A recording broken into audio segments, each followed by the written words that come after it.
দেখো 9 দাগের অঙ্কটা কি দেওয়া আছে যে উচ্চতা আর ছাত্রদের সংখ্যা, ঠিক আছে, এই টেবিলটা দেওয়া আছে। তো আমাদের মধ্যমা বের করতে বলছে, ঠিক আছে। তাহলে আমরা এই প্রদত্ত তথ্য থেকে পরিসংখ্যা বিভাজন তালিকা তৈরি করব, ঠিক আছে। তাহলে আমরা প্রদত্ত তথ্য থেকে পরিসংখ্যা বিভাজন তালিকা তৈরি করে নিয়েছি। তো এখানটায় দেখো ওই উচ্চতা আর ছাত্রদের সংখ্যা দেওয়া আছে। তো মিডিয়ান বের করতে গেলে বা মধ্যমা বের করতে গেলে আমাদের ক্রমযৌগিক পরিসংখ্যা বের করতে হয়। আমরা ক্ষুদ্রতর সূচক দিয়ে বের করছি এটা। তো এটার নিয়মটা কি না, ওই 6 সোজা 6 লিখবো, তারপরে কি করব 10 আর 6 যোগ করে 16, 16 আর 19 যোগ করে 35, তারপরে আবার 35-এর সঙ্গে 22 যোগ, যেটা আসবে সেটার সঙ্গে 20 যোগ, যেটা আসবে সেটার সঙ্গে 16 যোগ, যেটা আসবে সেটার সঙ্গে 7 যোগ। তাহলে এরকম করে যদি আমরা লিখি তাহলে 6 সোজা 6 বসলো, 10 আর 6 যোগ করলে 16, 16 আর 19 যোগ করলে 35, 35 আর 22 যোগ করলে 7, 3 2 5, 57, 57 আর 20 যোগ করলে 77, 77 আর 16 যোগ করলে 713, 93, 93 আর 7 যোগ করলে 100। আর এটাকেই আমরা টোটাল ফ্রিকোয়েন্সি ধরি, কারণ এইখানে তুমি যদি যোগ করতে, এখানে টোটাল যোগ করলে এটাকে টোটাল এফআই বলা হয়, এটা 100ই আসবে, সেটাই এইখানে হচ্ছে, ঠিক আছে। এবারে তাহলে আমাদের মধ্যমা শ্রেণী খুঁজতে হবে প্রথম কথা। তাহলে কি লিখবো, এখানে এন এর মান কত, এখানে এন কত, এন হচ্ছে 100, অতএব n/2 কত হবে, n/2 হবে 50, ঠিক আছে। তাহলে 50 এর থেকে ঠিক বেশি পরিসংখ্যা বিশিষ্ট, ঠিক বেশি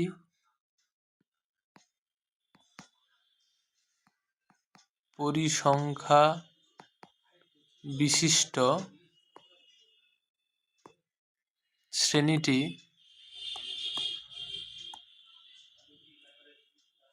শ্রেণী বানানটা ভুল হয়ে গেছে, বিশিষ্ট শ্রেণীটি হলো কত হবে, 150 থেকে 155। বুঝতেই পারছো, 50-এর থেকে বেশি, 50-এর থেকে বেশি কোথায় আছে, এইখানটায় আছে। আর এইটা কোন শ্রেণী, 150 থেকে 155। তাহলে অতএব মধ্যমা শ্রেণীটি কত, এটাই মধ্যমা শ্রেণী হয়। অতএব মধ্যমা শ্রেণীটি হলো সমান 150 থেকে 155। মধ্যমা নির্ণয়ের সূত্র, তাহলে মধ্যমা সমানকে আমি তাহলে ডিরেক্ট নির্ণয় মধ্যমা লিখে দিচ্ছি, আমি আর সূত্র লিখছি না। অতএব নির্ণয় মধ্যমা সমান কি হবে, দেখো আমরা জানি, আমি সূত্রটা জাস্ট একবার লিখে দিচ্ছি, L plus n/2 minus CF divided by F into H। Clear? তাহলে দেখো L পাচ্ছি 150, ঠিক আছে, n/2 তো আমরা বেরই করে নিয়েছি 50, CF এর মান কত, CF এর মান দেখো 35। আচ্ছা আমি মেনশন করে দিচ্ছি, আর F হচ্ছে আমাদের 22 ইন্টু 5 ইন্টু 5, ঠিক আছে। আমি এইখানটা লিখে দিচ্ছি কোনটা কি, এইটা হচ্ছে আমাদের L, এইটা হচ্ছে L। মধ্যমা শ্রেণীতে যে ফ্রিকোয়েন্সিটা থাকে সেটা হচ্ছে মধ্যমা শ্রেণীর, সরি আমি এটা ভুল করলাম, 150 থেকে 155টা L। তো এইটা হচ্ছে L, 150 যেটা, এটা L, এইটা হচ্ছে আমাদের F। মধ্যমা শ্রেণীর ফ্রিকোয়েন্সিটা F হয়, মধ্যমা শ্রেণীর ফ্রিকোয়েন্সির আগের ফ্রিকোয়েন্সিটা CF হয়, আর মধ্যমা শ্রেণীর যে লেন্থটা হয় এটা হচ্ছে H হয়। ক্লিয়ার, বোঝা গেল? তো আশা করি ব্যাপারটা ক্লিয়ার হলো পুরো। আবার একবার বলে দিচ্ছি, এইটা হচ্ছে আমাদের এল, এইটা হচ্ছে সিএফ, সরি এটা হচ্ছে এফ, এটা সিএফ, এটা এল, আর এদের যে গ্যাপ সেটা হচ্ছে এইচ। সব পুট করে দিয়েছি আমি এখানে। এবারে এটাকে সিম্পলিফাই করতে হবে আমাদের। তাহলে আমি লিখছি যেটা 150 প্লাস, এটা বিয়োগ করলে হবে 15, 15 5 75, 75/22, ঠিক আছে। আচ্ছা 150 প্লাস 75কে 22 দিয়ে ভাগ করলে হবে প্রায় 3.41। তাহলে এটা উত্তরটা কত হচ্ছে 153.41, এটা হচ্ছে প্রায়, এটা হচ্ছে আমাদের উত্তর, ঠিক আছে। তাহলে দেখো আমরা 10-এর দাগের যে অঙ্কটা সেখানটায় আমাদের একটা ছক দেওয়া আছে, সেই ছক থেকে তাহলে আমরা পরিসংখ্যা বিভাজন তালিকা তৈরি করে নিয়েছি, ঠিক আছে। এবারে এখানটায় আমরা ক্ষুদ্রতর সূচক দিয়ে করব, দুটো দিয়েই করা যায়, ক্ষুদ্রতর সূচক বা বৃহত্তর সূচক দুটো দিয়েই করা যায়, কিন্তু আমরা ক্ষুদ্রতর সূচক দিয়েই করছি। তাহলে আমরা শ্রেণী সীমানা পরিসংখ্যা দেওয়া ছিল, ক্রমযৌগিক পরিসংখ্যাটা যেভাবে লিখি আমরা সেভাবেই লিখছি।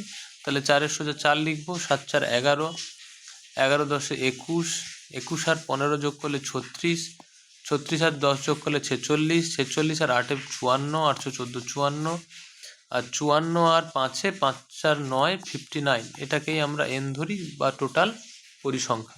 একইভাবে তাহলে আমরা লিখব এখানে n ইকুয়ালস টু, এখানে n ইকুয়ালস টু 59, অতএব n/2 মানটা বের করে নেব। n/2 কত হচ্ছে 59/2, অর্থাৎ 29.5। তাহলে 29.5 যেখানে ক্রস করবে 29.5 এর থেকে ঠিক বেশি, এর থেকে ঠিক বেশি পরিসংখ্যা বিশিষ্ট, এর থেকে ঠিক বেশি পরিসংখ্যা, একই ভাষা, পরিসংখ্যা বিশিষ্ট শ্রেণীটি হলো, সেটা আগে বের করব। শ্রেণীটি হলো কত হচ্ছে এই শ্রেণীটি 29.5, তাহলে এই 36 वाला যেটা, এইটা মানে 30 থেকে 40 হলো 30 থেকে 40, ঠিক আছে। অতএব এটাই মধ্যমা শ্রেণী, অতএব মধ্যমা শ্রেণীটি হলো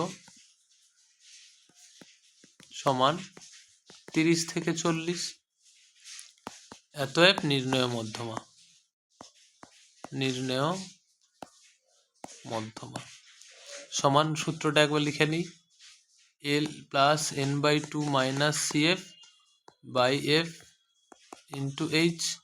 এখানে আমরা চলে আসি কোনটা কি, তাহলে এইটা হচ্ছে এল, গ্যাপটা এইচ, সেটা হচ্ছে 10, এইটা হচ্ছে এফ, এইটা হচ্ছে সিএফ, আর এটা এন, তাহলে n/2 হচ্ছে 29.5, যেটা আমরা বের করে নিয়েছি। ক্লিয়ার? তাহলে ঝটাপট আমরা এখানটায় বসিয়ে দিই। তাহলে এল এর মান হচ্ছে আমাদের 30, তাহলে 30 প্লাস n/2 আমরা কত পেয়েছি 29.5, মাইনাস সিএফ কত দেখলাম আমরা, সিএফ দেখো আমরা 21 পেয়েছি, আর এফটা পেয়েছিলাম আমরা কত, এফটা পেয়েছিলাম 15, আর এদের যে গ্যাপটা কত হচ্ছে আমাদের, গ্যাপটা হচ্ছে ওয়েট, গ্যাপটা হচ্ছে আমাদের 10, তাই তো। তাহলে এখানে বসালে কি হবে 30 প্লাস, এটা বিয়োগ করলে কত হচ্ছে 21 8-এ 8.5 বাই 15 ইন্টু 10, তাই তো। এইবারে সমান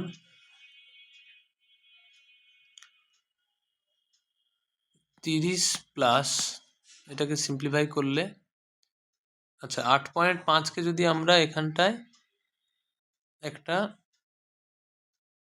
দশমিক তুলে নিচে 10 দিয়ে গুণ করে দিই, তাহলে এই 10 10 কেটে গেল, ঠিক আছে। তাহলে 85/15, ঠিক আছে। এবার 85কে যদি 15 দিয়ে ভাগ করি কত হবে, এটা ভাগ করলে হবে 5.5, 6 6 6 6 এরকম চলতে থাকবে, তাহলে 5.67 প্রায় ধরে নিতে পারি। ঠিক আছে, তাহলে অ্যান্সারটা কত হবে না 35.67, এটা কিন্তু প্রায়। ঠিক আছে, এটাই কিন্তু আমাদের উত্তর। আশা করি বোঝা গেল। দেখো 11 অঙ্কটা কি বলছে, 11 অঙ্কটাতেও আমাদের একটা ছক দেওয়া আছে, এবারে সেখান থেকে মধ্যমা বের করতে বলছে। তাহলে গিভেন কি কি, শ্রেণীসীমানা, পরিসংখ্যা। তো একইভাবে আমরা প্রদত্ত তথ্য থেকে তাহলে পরিসংখ্যা বিভাজন তালিকা তৈরি করে পাই, একটা ছক লিখলাম। এবারে এখানটায় আমরা সেই ক্ষুদ্রতর সূচক দিয়েই করব।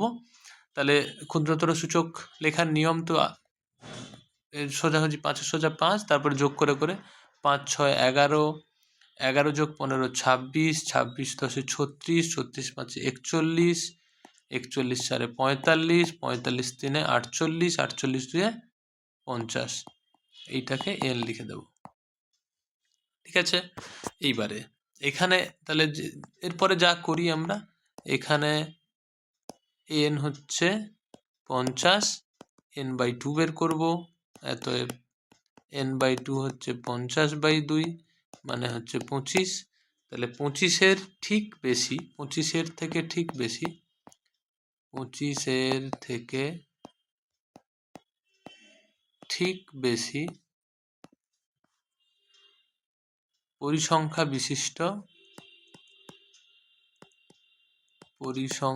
বিশিষ্ট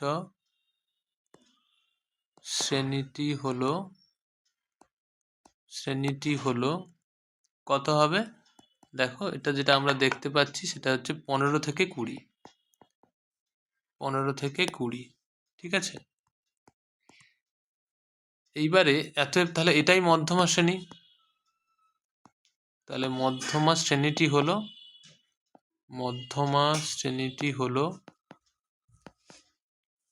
15 থেকে 20। অতএব নির্ণয় মধ্যমা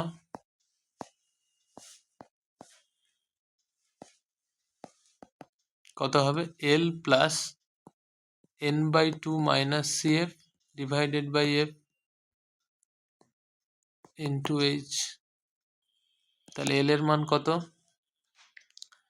আচ্ছা, L এর মান এবার আমরা দেখে নিই এই টেবিলে। মধ্যমা তাহলে 25-এর থেকে বেশি যেটা হচ্ছে, তাহলে 25-এর থেকে ঠিক বেশি হচ্ছে 15 থেকে 20, এইটা, কারণ এটা 26 হচ্ছে। তাহলে এইটা হচ্ছে L, এইটা হচ্ছে 15 হচ্ছে F, 15 হচ্ছে L, 11 হচ্ছে CF, আর এদের গ্যাপটা হচ্ছে H, সেটা হচ্ছে 5। ঠিক আছে, তাহলে মান বসিয়ে দিই। L এর মান 15, L এর মান 15, n/2 হচ্ছে 25, CF এর মান 11, F এর মান হচ্ছে আমাদের 15, আর H এর মান হচ্ছে 5। ক্লিয়ার? তাহলে 15 প্লাস কি আসবে? 25 মাইনাস 11, মানে কত হচ্ছে? 13, 14, 14 5 70, 70/15। তাহলে 15 প্লাস,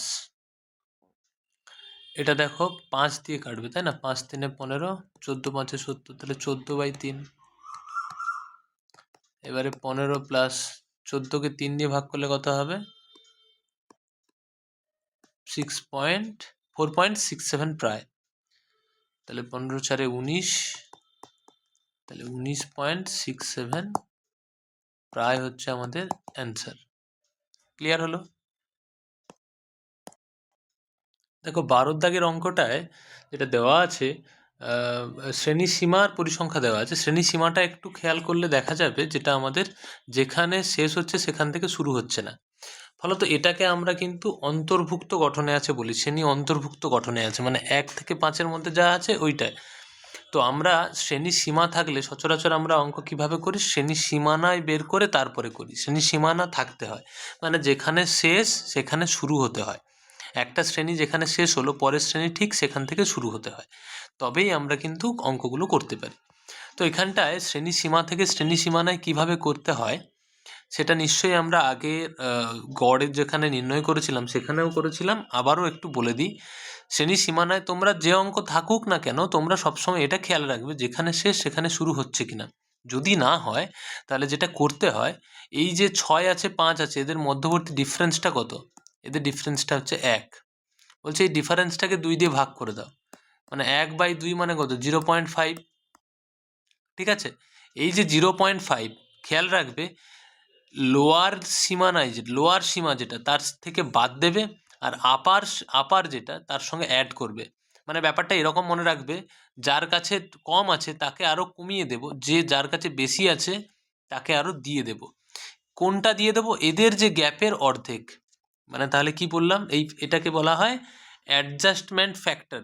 ঠিক আছে, এটা মানে মেন কাজটা হচ্ছে এই যে লোয়ার লিমিট আর আপার লিমিটের গ্যাপ, মানে দুটো যে জাম্পটা নিচ্ছে সেই জাম্পটা কত তার হাফ করো। জাম্পটা হচ্ছে 1, তার হাফ করলে 0.5। এই 0.5কে বলা হয় অ্যাডজাস্টমেন্ট ফ্যাক্টর। প্রত্যেকটা শ্রেণী সীমাতে লোয়ার সীমাতে বা নিম্ন সীমাতে বিয়োগ, উচ্চ সীমাতে যোগ। দেখো আমি এই 0.5 কী করে পেলাম, 1 থেকে 0.5 বাদ দিয়ে পেলাম। এই 5.5 কী করে পেলাম, এই 5-এর সঙ্গে 0.5 অ্যাড করে। প্রত্যেকটাই দেখো, তাহলে 6 থেকে 0.5 দিলে 5.5, 10-এর সঙ্গে 0.5 যোগ করলে 10.5, 11-এর সঙ্গে 0.5 বাদ দিলে 10.5, 15-এর সঙ্গে 0.5 বাদ দিলে যোগ করলে 15.5। এইভাবে যদি আমরা প্রসিড করি, একদম লাস্টেরটাও যদি করি, তাহলে 31 থেকে যদি আমরা 0.5 বাদ দিই তাহলে কত হবে 30.5। ক্লিয়ার। আর 35-এর সঙ্গে যদি আমরা 0.5 অ্যাড করি তাহলে হবে 35.5। ক্লিয়ার। তাহলে এই করে যে আমরা শ্রেণীর সীমানাটা পেলাম, সেখানে দেখো এবারে কিন্তু মিলে গেছে, যেখানে শেষ পরেরটাই সেখান থেকে শুরু, এইভাবে হয়ে গেছে। পরিসংখ্যা অ্যাজ ইট ইজ থাকবে, ওখানে কিচ্ছু করতে হবে না, পরিসংখ্যা অ্যাজ ইট ইজ থাকবে। ক্লিয়ার হলো। এইবারে তাহলে আমরা সেই ক্ষুদ্রতর সূচক দিয়ে করব। তবে পরীক্ষায় কিন্তু কখনো বৃহত্তর সূচক বলে দিতে পারে, বৃহত্তর সূচক বললে কিন্তু বৃহত্তর সূচক দিয়েই আমাদের করতে হবে। ঠিক আছে, তাহলে ক্ষুদ্রতর সূচক। এবারে তাহলে আমরা ক্রমযৌগিক পরিসংখ্যাটা এবারে আমরা লিখে নেব। ক্রমযৌগিক পরিসংখ্যাটা কত হবে, 2-এর সোজা 2, 2 2 3 5, 5 আর 6 11, 11 7 18,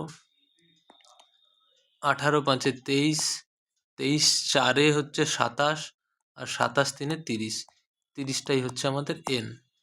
ক্লিয়ার। তাহলে এরপরে আমরা যা লিখি, এখানে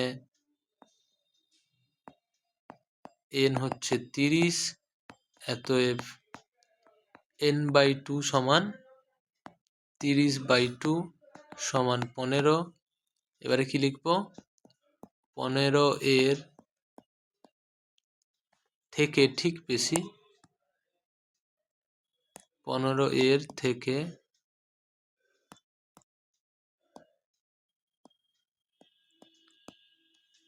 ঠিক বেশি পরিসংখ্যা বিশিষ্ট, ঠিক বেশি পরিসংখ্যা বিশিষ্ট শ্রেণীটি হলো,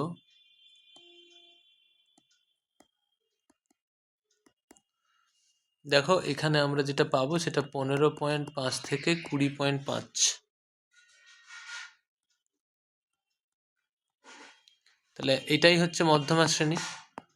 অতএব মধ্যমা শ্রেণীটি হলো 15.5 থেকে 20.5। অতএব আমরা নির্ণেয় মধ্যমা লিখছি। নির্ণেয় মধ্যমা কত হবে, যে সূত্রটা আমরা জানি, L plus n/2 minus CF/F into H।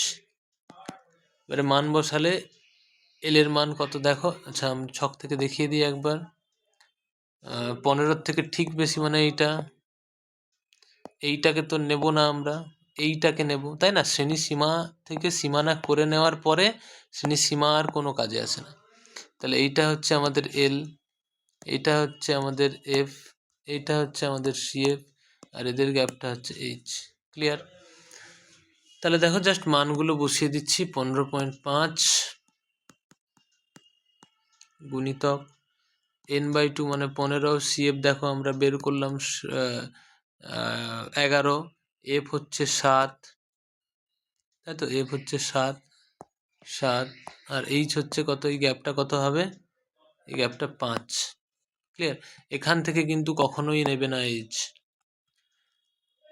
তাহলে এইটা হচ্ছে এইচ এর মান হচ্ছে 5। জাস্ট এবারে জাস্ট পুট করে দেব 15.5 প্লাস 4 5 4 20, 20/7, তাহলে এটা কত হচ্ছে 15.5 প্লাস এটা প্রায় 2.86, তাহলে এটা যোগ করলে 18.36, এটা কিন্তু প্রায়, এটাই হচ্ছে আমাদের অ্যান্সার। ক্লিয়ার হলো?